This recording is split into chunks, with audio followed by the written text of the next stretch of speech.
smart enough to figure out whether they're gonna drive less or not.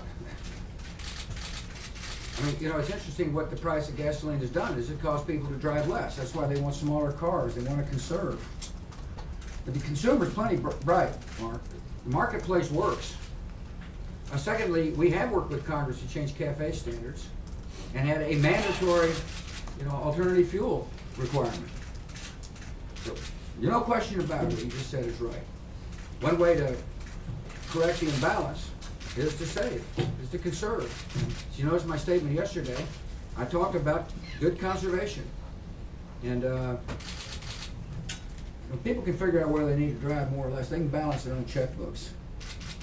But you don't see the need to ask, you don't see the value in your calling for a campaign on this? I think people ought to conserve and be wise about how they use gasoline and energy. Absolutely. And there's some easy steps people can take. If they're not in their home, they don't keep air conditioning running. And there's a lot of things people can do. And but my point to you, Mark, is that it's a little presumptuous on my part to dictate to consumers how they live their lives. The American people are plenty capable and plenty smart people. And they'll make adjustments to their own pocketbooks. That's why I was so much in favor of letting them keep more of their own money. It's the philosophical difference. Should the government spend their money or should they spend their own money? And I've got faith in the American people. And as much as I, regret that the gasoline prices are high, and they are,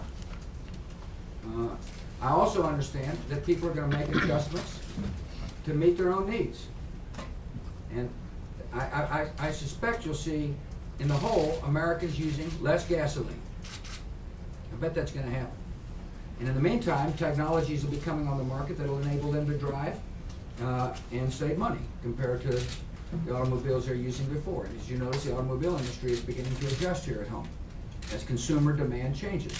And the great thing about our system is it's the consumer that drives our system. It's the individual American and their collection that end up driving the economy.